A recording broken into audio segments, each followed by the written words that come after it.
É algo que permeia com frequência as queixas no pronto-socorro e ainda é um desafio, porque o paciente com dor torácica, em função do amplo espectro de possibilidades de diagnósticos que envolvem a dor torácica, não tem uma receita de bolo pronta, ou seja, a gente costuma dizer que a dor torácica é algo que traz grande subjetividade. Mas em algum momento, isso se torna um pouco mais objetivo a partir de instrumentos de investigação. E o grande X da questão é, com eficiência, analisarmos quem são os pacientes que devem receber uma atenção mais aprofundada, se é que eu posso usar essa palavra, minimizando assim o risco de desfecho negativo, e o principal deles é a morte. Tá certo?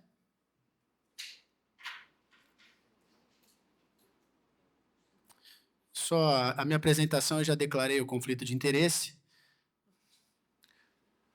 Então a dor torácica é a dor que se apresenta entre a base do pescoço e o abdômen superior. Eu peguei essa descrição extremamente simples, mas existem outras descrições na literatura. E, dentro da sua gama de possibilidades, ela pode ser musculoesquelética. Nós temos as costocondrites, as dores musculares, as dores funcionais, posturais, mecânicas, as dores pulmonares, as dores gastrointestinais, as esofagites. A dor psicogênica é uma queixa crescente, né, no pronto-socorro. A gente vê esse perfil de dor torácica aumentando a cada dia, né? E eu enfoco o pronto-socorro porque geralmente é onde esse paciente vai chegar.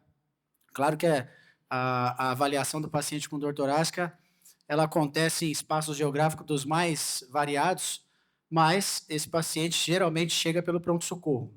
E as dores cardiovasculares, que são o foco da nossa apresentação aqui de hoje, porque potencialmente podem se apresentar com desfechos mais complexos.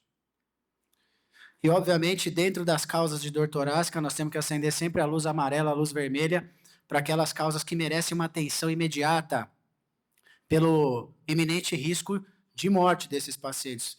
E aí eu cito tromboembolismo pulmonar, as síndromes coronarianas agudas, pneumotórax hipertensivo, tamponamento cardíaco, a dissecção aguda de aorta e a ruptura e perfuração esofagiana, né? A síndrome de Boerhaave, Mallory-Weiss, síndrome de difícil diagnóstico e geralmente com desfecho bem complexo. E a avaliação inicial desses pacientes? É como eu falei logo no início, a dor torácica, ela é uma dor que traz um leque muito grande, é uma dor de grande subjetividade. Entretanto, com instrumentos táteis ali, que estão à pronta mão, o investigador é capaz de identificar, muitas vezes, a etiologia, ou se não, minimamente ainda no âmbito sindrômico, quais dores têm o potencial de desfecho mais complexo. E quais são esses instrumentos? Anamnese, exame físico e o eletrocardiograma. Né? Anamnese, as características da dor, as 10 características da dor, os fatores de melhora e de piora, né? Os antecedentes desse paciente, as comorbidades, também já dão indícios se esse paciente vai ter ou não maior probabilidade de doença arterial coronariana. A avaliação, o exame físico é fundamental, né? Pelo exame físico, você muitas vezes já consegue identificar a causa da dor torácica, se é uma dor de cunho cardiovascular ou não, coronariano ou não, né? As dores de caixa torácica, que às vezes passam despercebido, herpes zoster é uma delas. Então, o exame físico tem essa função. A ausculta cardíaca, você já consegue identificar outras alterações que podem combinar em dor torácica, e a partir disso, estimar se essa dor é de maior complexidade ou não. E uma coisa que a gente sempre diz, não menospreze a subjetividade da dor pela intuição. Porque, às vezes, não parece, Mia igual gato, tem orelha de gato, rabo de gato, quando você vai ver é cachorro. Então, quando a gente fala de síndrome coronariana aguda, especialmente, isso tem que estar muito claro para nós. E, a partir dessas avaliações, utilizar sim de instrumentos para estimar o risco cardíaco desses pacientes. E ainda dentro da anamnese existem instrumentos que a gente pode utilizar que com certa simplicidade nos proporcionam maior assertividade na rápida abordagem desses pacientes. E uma delas é a gente definir o tipo de dor. E a partir disso, delinear um tratamento mais assertivo para esse paciente.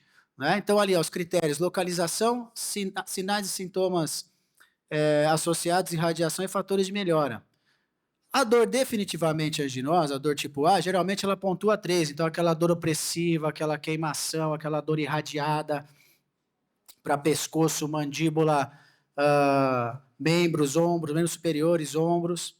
A dor anginosa habitualmente pontua 2, provavelmente não anginosa 1, e aquela que tem um maior valor preditivo negativo, quando você não pontua nada, dificilmente esse paciente vai estar sendo acometido por uma catástrofe torácica.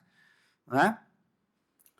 Agora, só isso não basta, nós precisamos instrumentalizar essa avaliação. E ainda aqui na anamnese, alguns indicadores de alto valor preditivo positivo, né? Assim como a dor tipo D tem alto valor preditivo negativo, irradiação para ombro, a diaforese, preste muita atenção nisso, a diaforese, especialmente naqueles pacientes que têm maior probabilidade de ter o que a gente chama de dor atípica. A gente vai falar um pouquinho ali na frente do paciente diabético, o paciente mais idoso, tá? Náuseas e vômitos também podem ser considerados um equivalente isquêmico dentro de um rol de avaliação da anamnese desse paciente. Obviamente que isolado não, mas o paciente tem dor, o paciente tem fatores de risco, náuseas e vômitos também pode ser considerado, tá? Aumenta o valor preditivo positivo.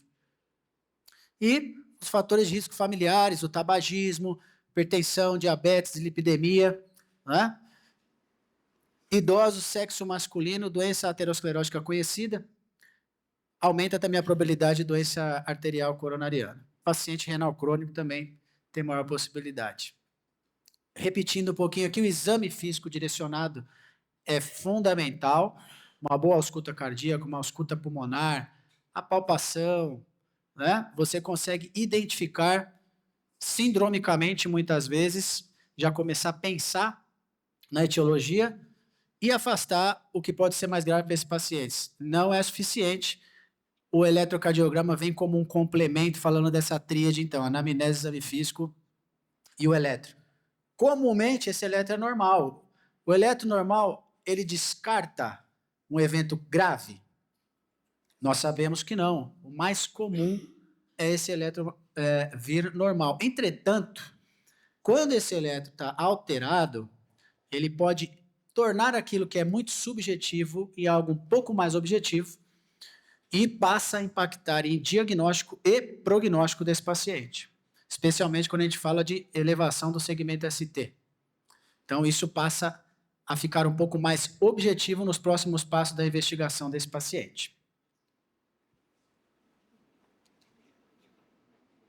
E por que tudo isso, gente? Por que é que nós temos que olhar para a dor torácica com um olhar crítico, assertivo, muito direcionado, protocolar, por conta dos dados, a epidemiologia de tudo isso. 20 milhões de mortes são causadas por doenças cardiovasculares ao ano, 33% das mortes são causadas por doenças cardiovasculares.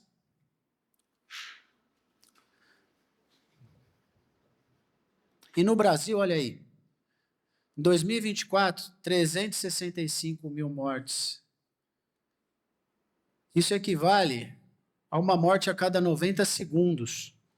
40 a 65% desses pacientes morrem na primeira hora e 80% nas primeiras 24 horas. Isso traduz para nós que tempo é vida. Né? Quando a gente fala de doença cardiovascular, tempo é vida. Então, é a primeira causa de mortalidade no país e no mundo, tempo dependente e algo que é fundamental, capacitação de equipes para diagnóstico rápido e conduta assertiva. Fatores que complicam um pouco a devida abordagem é o retardo da população em procurar atendimento. Isso está diretamente relacionado ao nível de informação que essas pessoas têm, né?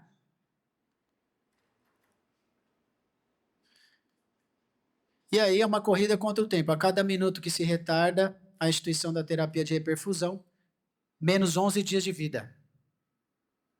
Então, olha aí a importância de se abordar rapidamente esse paciente, especialmente quando se identifica a elevação do segmento ST na vigência de dor torácica.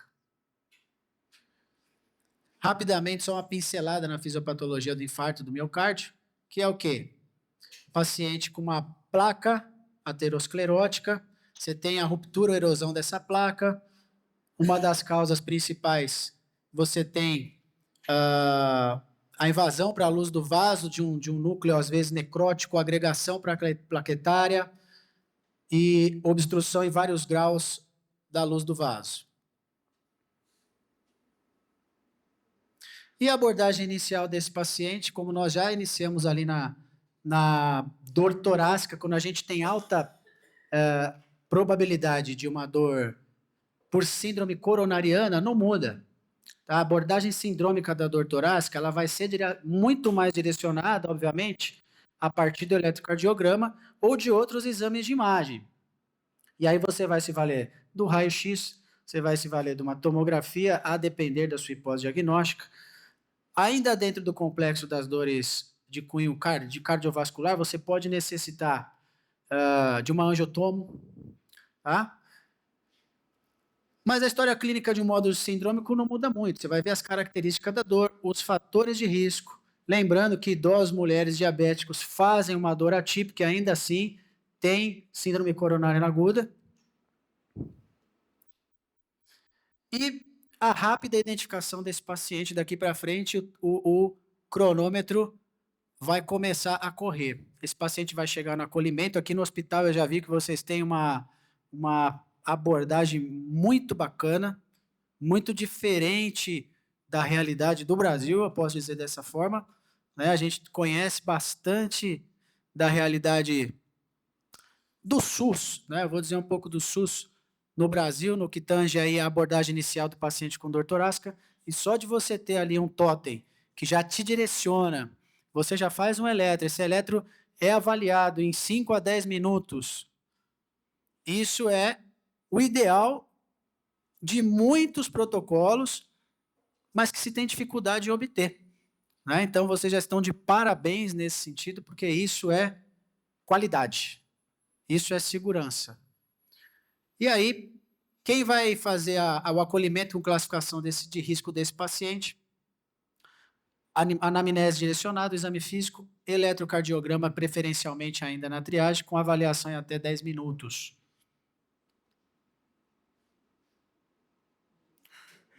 E a pergunta é, entre outras, obviamente, mas como a gente quer falar, que a gente quer focar na síndrome coronariana aguda com elevação do segmento ST, e quando eu disse para vocês que a subjetividade da dor torácica começa a ganhar um pouco mais de objetividade a partir do eletro, é ao responder essa pergunta aqui, ó.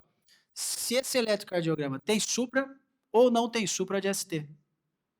Porque isso muda mortalidade, muda a morbidade, muda a forma de se abordar esse paciente a partir de então.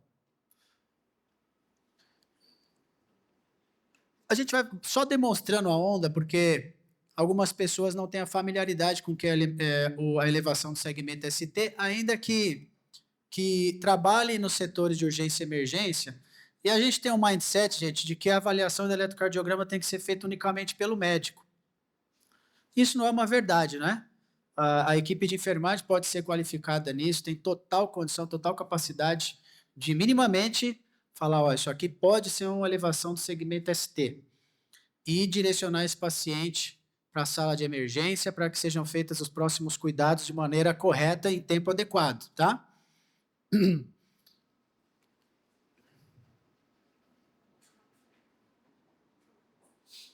Então, aqui ilustrando o que seria a configuração normal, e aqui a linha de base com a elevação do segmento ST. Isso é o que a gente chama de supra de ST. Vejam que aqui a gente tem a configuração da linha de base com infra de ST, inversão de onda T, que também tem caracterização de síndrome coronariana, mas não é o que a gente chama de elevação do segmento ST, e a abordagem muda. Tá? Aqui no eletro real, onde a gente pode notar a elevação do segmento ST em derivações contínuas. Olha lá.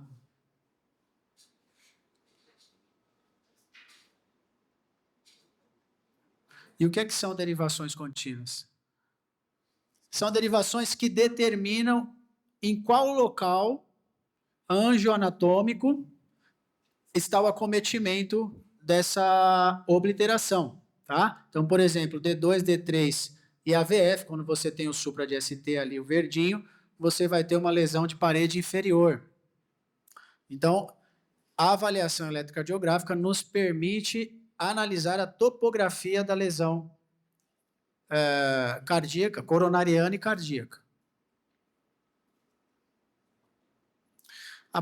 Uma peculiaridade que deve ser frisada aqui nas derivações precordiais V1 e V3, que deve ter uma elevação de 2,5 milímetros em homens menores de 40 anos, em homens maiores de 40 anos, 2 milímetros, mulheres 1,5 em V1 e V3 e 1 milímetro nas demais derivações. A gente chama de elevação maior ou igual a 1 milímetro nas derivações.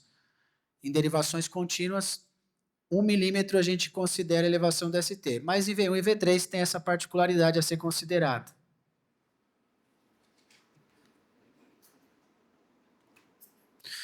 E qual que é a importância do supra de ST, gente, que tanto se fala? Que quando a gente tem um supra de ST, a gente considera que essa artéria está fechada, que não passa sangue ali. E a partir de então, começa a acontecer corrente de lesão subepicárdica, endocárdica. Do ponto de vista elétrico, arritmias e morte para esse paciente, né? Aqui só falando de quando a gente faz derivações especiais, que são chamadas especiais, especialmente quando você tem elevação da ST em parede inferior, sugere-se fortemente que se faça o V3R e V4R para se avaliar o acometimento de ventrículo direito. E nem todo ST elevado é infarto do miocárdio. Tá? Essa configuração do smile, que se diz, a concavidade para cima, habitualmente, óbvio que você vai analisar isso junto com a clínica do paciente, mas ela pode estar associada a pericardite, repolarização precoce, mas a elevação do ST, com essa carinha aqui, triste, concavidade para baixo, essa sim tem que ser considerada, tá? Na vigência de dor torácica, com fatores de risco, esse paciente precisa receber um cuidado imediato e qualificado, que nós vamos falar um pouquinho aqui. Uma peculiaridade que acontece com uma certa frequência é a dor torácica na vigência do bloqueio de ramo esquerdo, que é considerado um desafio, né, doutor Pedro? Bloqueio de ramo esquerdo ainda é um desafio.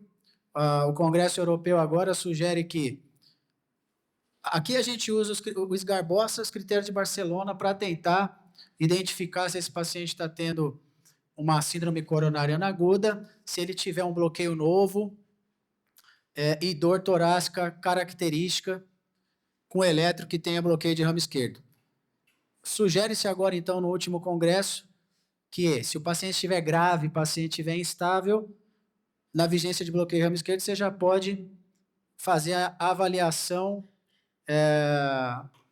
com uma coronariografia desse paciente ou um estudo dessa coronária. A questão é que na Europa, o estudo da coronária é você fazer um cateterismo. Você abordar, na verdade, não é o estudo, não, é você abordar essa coronária, é o cateterismo. Na realidade do hospital de vocês também pode ser o cateterismo, mas na realidade da imensa quantidade de hospitais, o que eles quiseram dizer? A gente pode usar o fibrinolítico também, né? Se esse paciente estiver grave, instável ou não tiver o cateterismo à pronta mão. Mas a gente se vale aí dos critérios de Sgarbossa para determinar se esse paciente tem maior possibilidade de ter uma síndrome coronariana aguda. E aí, eu repito essas coisas, gente, porque a abordagem tem que ser realmente sistematizada, assertiva, garantindo segurança para esse paciente. Então, olha lá, eu confirmo a anamnese, mantenho o padrão de dor, será que esse paciente estava numa angina estável? Né? Será que esse paciente estava numa angina instável? Exame físico novamente, estase jugular, ausculta, palpação de pulsos, vamos ver se esse paciente não tem uma dissecção de aorta, se esse paciente não tem um pneumotórax hipertensivo, se ele não está tamponado. Então, o exame físico é fundamental. E o tratamento inicial? O que é o objetivo geral? Dupla antiagregação, mais anticoagulação para esse paciente, alívio da dor e o específico na abordagem do paciente com elevação da ST, o que é? Reperfusão químico-mecânica.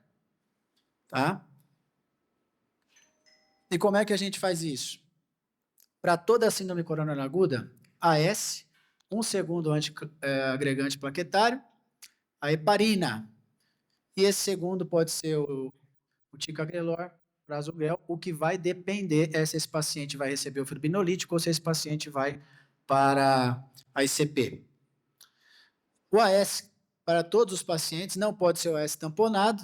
A dose de ataque, via de regra, a gente faz 300 miligramas mastigado. Esse paciente vai mastigar, ele não vai simplesmente engolir. Tá? Obviamente, cuidado com alergia e sangramento ativo.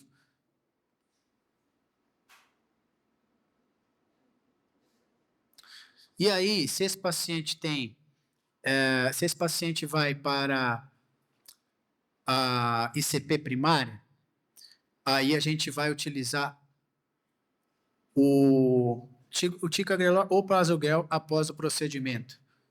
Se esse paciente vai para a estratégia farmacoinvasiva, que habitualmente é o que a gente faz, esse paciente vai receber o clopidogrel. Se CAT até 2 horas, 600 miligramas. Se ele vai receber o fibrinolítico, 300 miligramas. E aí a dose de manutenção, 75 miligramas, VO ao dia, e manter por 1 ano após o evento, que também é algo que está sendo discutido agora, a necessidade do segundo antiagregante por esse período tão prolongado. Talvez na aula de amanhã, na aula da tarde, talvez um colega vai falar disso. Né? É o Pedro que vai falar? Diego vai falar, né? Do segundo antiagregante, tá? A heparina, paciente com elevação do segmento ST, se tiver menos de 75 anos, recebe 30 miligramas em bolos e 1 miligrama por quilo subcutâneo a cada 12 horas. Porém, se esse paciente tiver mais de 75 anos, não tem dose de ataque, ele recebe 0,75 miligramas por quilo cada 12 horas. Atenção à taxa de filtração, paciente que tem a taxa de filtração menor que 30, ele vai receber 1 miligrama por quilo em dose única diária, tá? No caso da heparina não fracionada, 60 unidades por quilo em bolos, não passar 4.000 unidades, e a manutenção de 12 unidades quilo-hora, máximo de 1.000 unidades hora. Tratamento adjuvante, por que a gente fala adjuvante? Porque esse tratamento não impacta em mortalidade. Ele vai trazer desconforto da dor para o paciente. Então, o nitrato é um deles. Né? O nitrato faz vasodilatação coronariana, a gente faz lá sublingual 5 miligramas.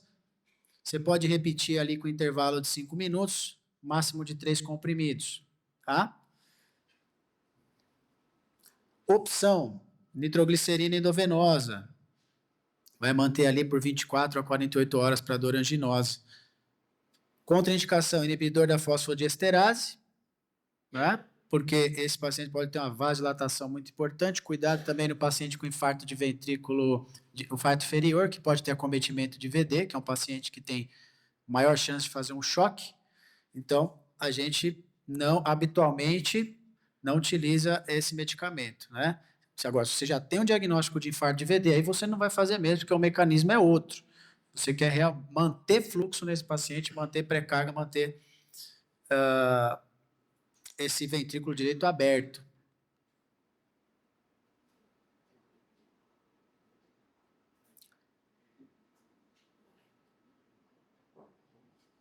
A morfina também, quando você não consegue uma analgesia adequada com o Isordil.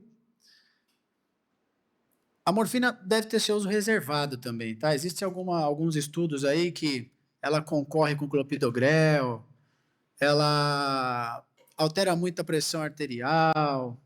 Então, se você tem falha da analgesia inicial, recorra à morfina, mas com doses 2 a 4 miligramas a cada 5 minutos, e você vai tateando esse paciente, porque ninguém merece ter a experiência da dor, né? Mas existem aí trabalhos novos que cada vez mais vão desestimulando a utilização rotineira da morfina como era, tá? Contraindicações, paciente hipertenso ou bradicárdico. E aí, ó, se dor intensa ou não responsiva ao nitrato. Não precisa colocar morfina para todo mundo. Beta-bloqueador.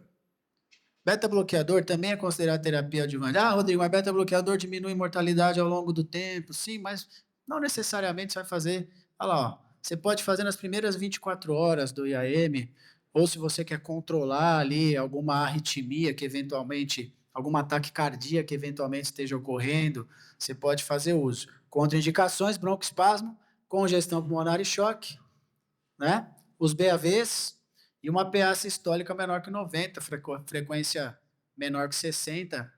Você quer diminuir o consumo de oxigênio pelo miocárdio. O paciente não deve fazer taquicardia, mas, obviamente, se ele está em 60, você já está em alta. Você não precisa fazer o beta-bloqueador com tanta urgência se esse paciente já contempla isso daí. E a terapia de reperfusão, então, que é o tratamento fundamental para esse paciente, que é abrir essa coronária. Como é que é feito isso? Então, você tem lá uma dor sugestiva, duração de mais de 20 minutos, não responsível a nitrato, não é uma angina, fator de risco, eletrofavorável, supra de ST, supradesnivelamento maior que 1 milímetro em pelo menos 2 derivações contínuas, como nós dissemos lá, ou um BRE que é novo, ou presumivelmente novo, o paciente está instável, vamos considerar isso. Vai para a terapia de reperfusão. E qual é a melhor estratégia? A ICP ou a trombólise? Isso é uma coisa que soa até como uma discussão entre as duas, né? Ah, mas vai fazer trombólise, vai fazer ICP?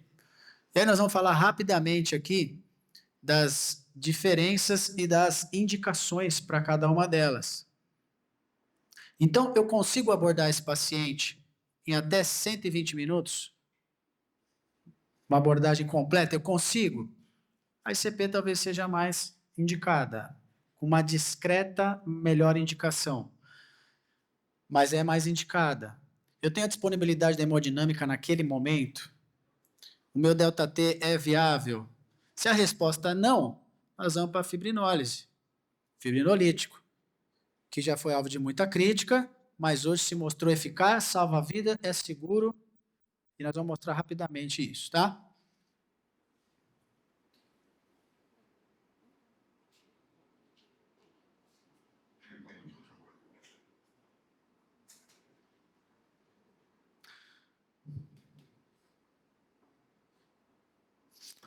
Aqui, gente, só mostrando para vocês, ó, do ESC, da Sociedade de Cardiologia, Sociedade Brasileira, nível 1A de evidência, então é uma evidência robusta para o uso do fibrinolítico, tá?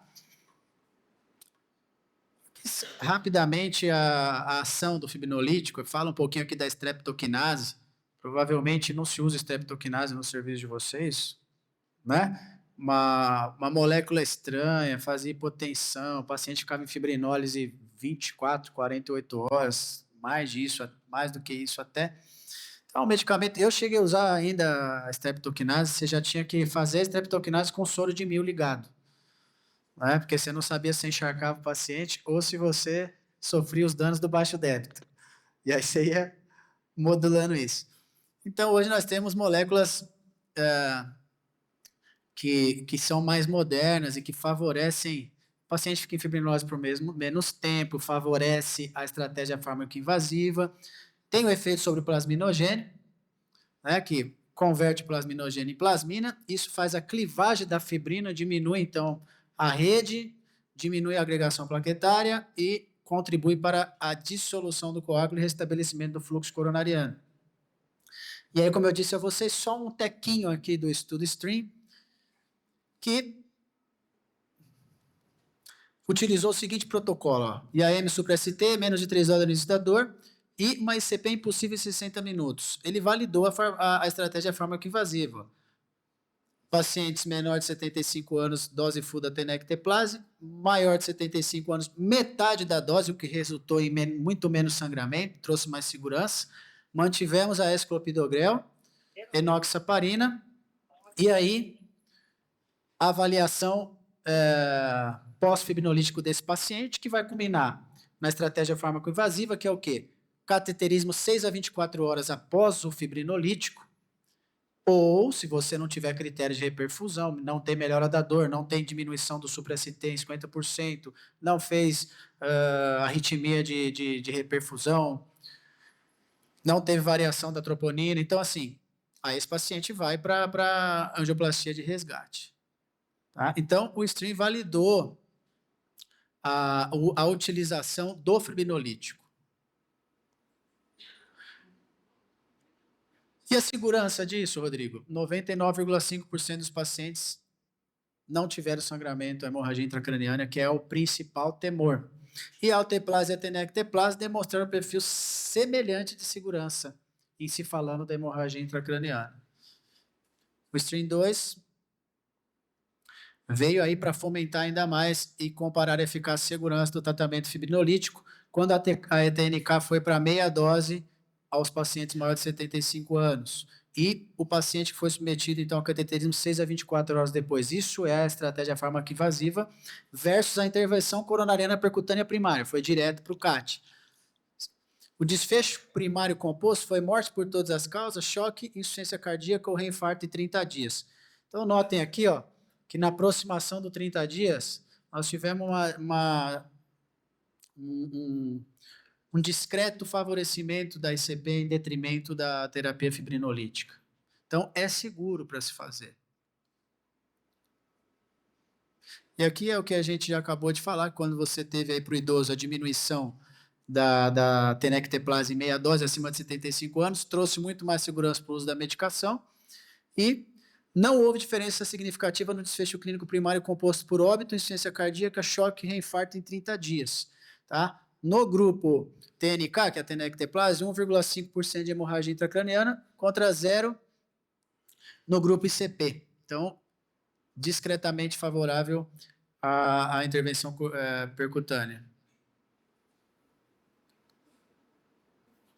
E o A102 é um estudo que avaliou as diferenças entre a tenecteplase e a alteplase, né?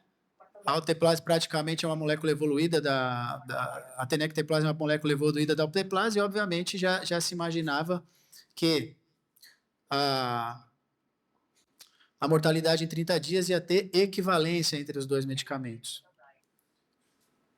Ambos com segurança.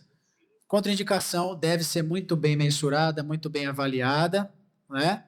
A mais comum que a gente vê está aqui na corzinha diferente, que é uma contraindicação relativa, a PA acima de 185 por 110, e aí é algo que a gente pode modular isso na sala de emergência, talvez pensar até no beta-bloqueador, por exemplo, que a gente falou que deve ser feito nas 24 horas, mas ele pode ser utilizado para nos auxiliar com isso, né? Os endovenosos, os succinatos de metoprolol, tartarato de metoprolol.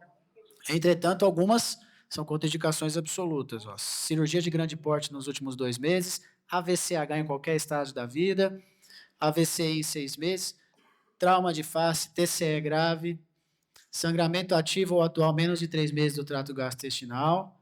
Paciente que realizou punção em sítio não compressível menos de um dia.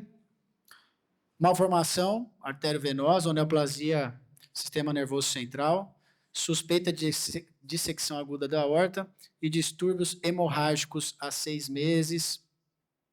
Com os DOACs, que é enoxaparina, que é a xarelto, ou varfarina com NR maior do que 1,3. Então, são pacientes que você vai ter aí as contraindicações absolutas. Aqui tem um videozinho de como preparar a medicação, mas é melhor, Danilo, a gente compartilhar depois os vídeos, tá? Questão do áudio, enfim.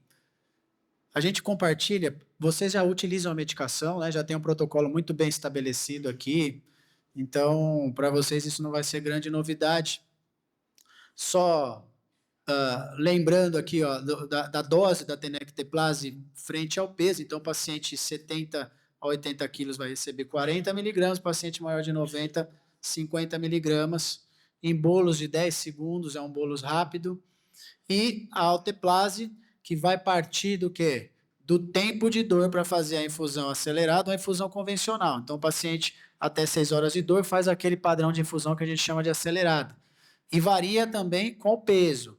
Menor do que 65 quilos, o paciente recebe 15 miligramas em bolo, 0,75 por quilo, com máximo de 50 miligramas em 30 minutos, e meio miligrama por quilo, com máximo de 35, vai receber em 60 minutos.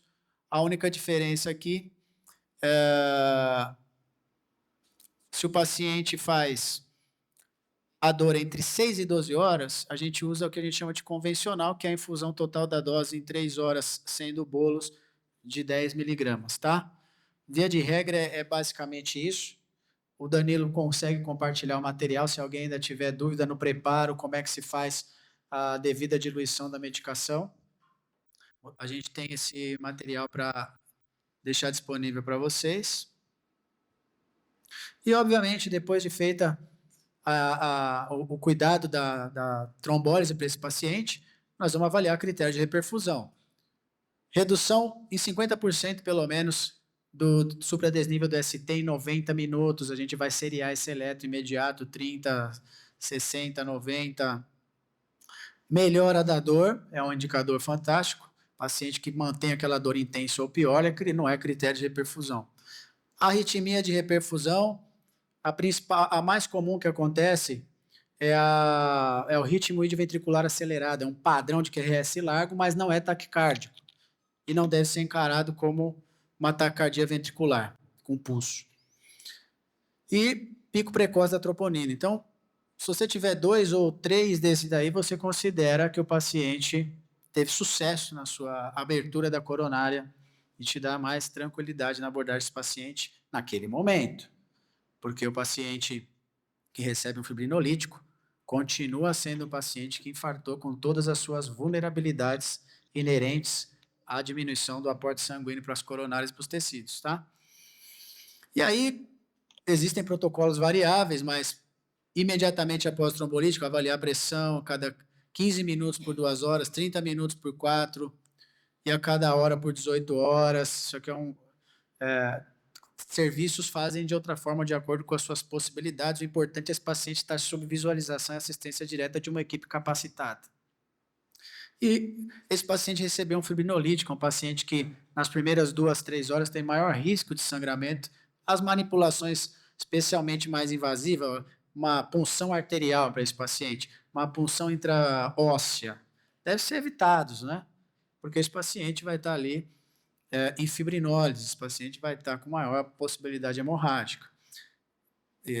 Você não vai fazer uma punção em sítio não compressível, né? Quando eu falo que não vai funcionar sítio não compressível, a punção braquial você vai fazer para esse paciente, né? Às vezes é necessário você dar continuidade, o paciente perde o acesso, você vai fazer. É importante você ter um acesso só para o fibrinolítico e outro para fazer as demais medicações e manter o paciente monitorizado, isso é fundamental. A gente espera que ele faça o RIVA, que a gente fala, mas o paciente pode fazer uma FA de alta resposta, pode fibrilar, não pela medicação, mas pelo dano do próprio infarto. É o que a gente já falou, vigilância não neurológica. O paciente vai para uma unidade coronariana depois, preferencialmente. Eu acho que vocês têm esse universo aqui, é um universo muito diferente do universo de vocês, né? É um universo de grande, já é um universo de grande segurança para o paciente, então é muito bom, deve ser muito bom trabalhar num lugar desse, né? Você consegue desde lá do totem até uma UTI cardiológica para esse paciente. Gente, nessa coisa da consultoria da CETEC com o Einstein, eu viajei vários estados do Brasil falando de qualidade em urgência e emergência, né? A partir da metodologia ali. Só trazer isso rapidamente para vocês. Vocês não sabem o que o Brasilzão apresenta para nós, ainda nessas construções do Sistema Único de Saúde. Então, quando vocês conseguem ofertar para o paciente o que vocês ofertam aqui, eu tenho certeza que é uma sensação de realização muito grande. Não é? Porque eu sei que é frustrante quando você não consegue entregar um universo como os que vocês conseguem entregar para o paciente aqui. Ele tica lá a dor torácica, recebe eletro, o paciente recebe o fibrinolítico ou vai para a ICP primária, a depender da situação, e esse paciente tem uma UTI qualificada para receber esse paciente. Melhor dos mundos, né? Resumidamente, é isso. Dúvidas?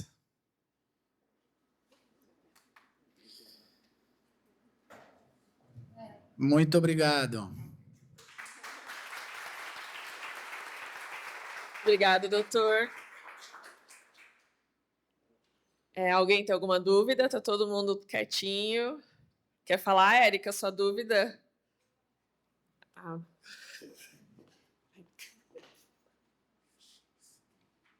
Doutora, eu sou enfermeira e queria falar um pouquinho porque a enfermagem às vezes se depara muito nessa condição de oferecer assistência ao paciente após a aplicação do protocolo.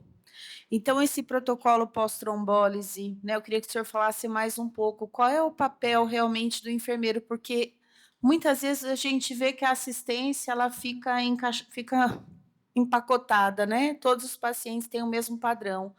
E esse é um paciente diferenciado, porque ele acabou de passar por um processo, por um protocolo, onde ele pode ter várias complicações, né? Então, como o senhor falou, cada instituição tem uma realidade.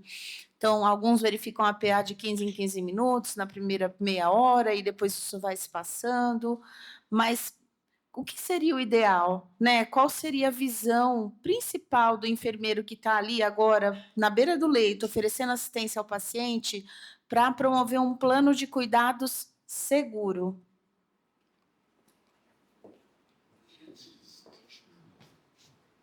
Excelente consideração.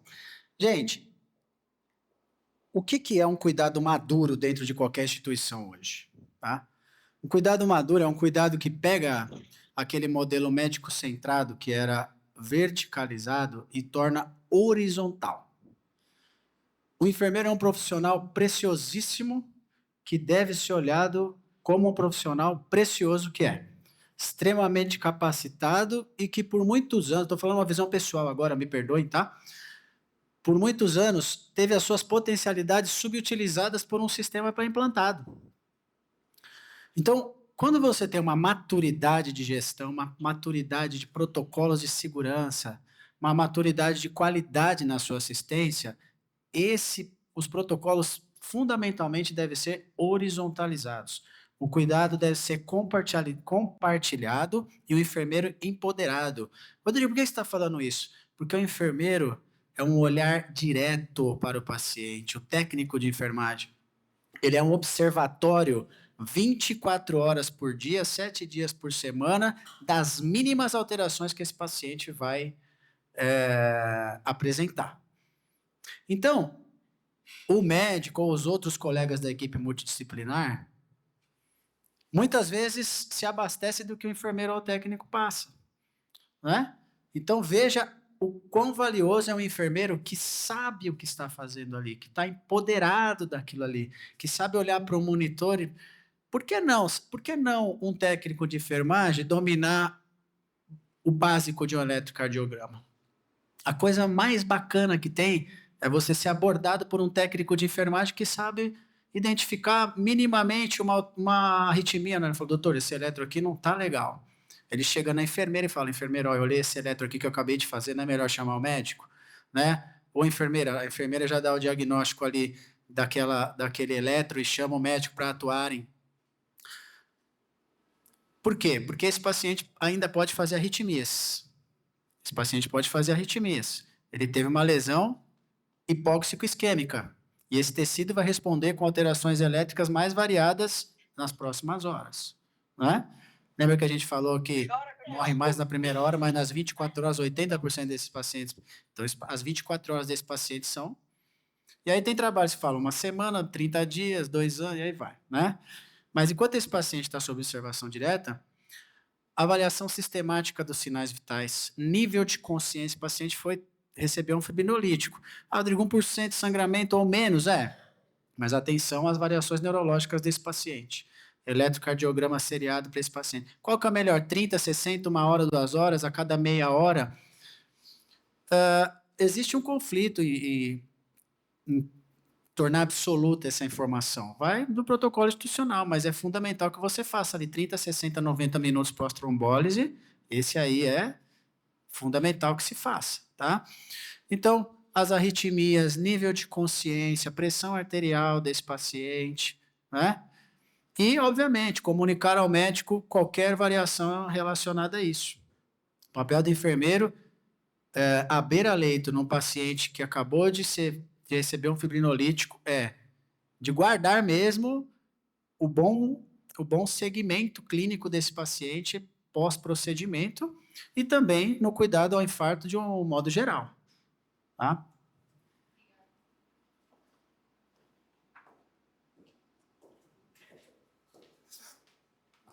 Alguém tem mais alguma pergunta?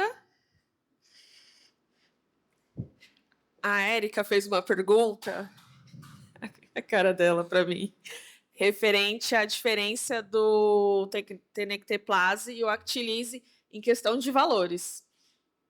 Eu acho que, não sei se você consegue responder qual é a diferença, se vale mais a partir do estudo, a gente vê que o melhor é o tenecteplase, mas quando a gente olha o preço final, a gente tenta voltar para o Actilise, sendo uma instituição que a gente precisa trabalhar com recursos um pouco menores. Como que você lidar com isso? Olha, o Ascent demonstrou que não existe diferença estatisticamente significativa entre um e o outro. A tenecteplase, TNK, ela tem uma comodidade posológica melhor, né? Então, talvez isso favoreça um pouco mais a correta aplicação da medicação. E eu penso que a alteração de valores, não é muito a minha praia isso, não, mas seja baseado nessa comodidade e ser uma molécula evoluída do RTPA, né? Mas a efetividade dos dois não muda muito, não. Tá? Em termos de efetividade, vou comprar o mais barato. Pode comprar, porque o benefício para o paciente é o mesmo. Obrigada. Alguém tem mais alguma pergunta? Gente, eu agradeço muito, doutora, a sua presença. Eu vou chamar aqui a gerente de enfermagem, a Cris, para entregar o presente e falar alguma coisa para você também. Primeiro vamos entregar o presente, né, doutor? Ó, uma lembrança aqui, tá? Do nosso evento. Muito obrigado. O senhor usufrui com muito carinho aí. Gratidão. Sempre lembrar de nós, Gratidão. tá? Muito obrigado. Vamos tirar uma foto.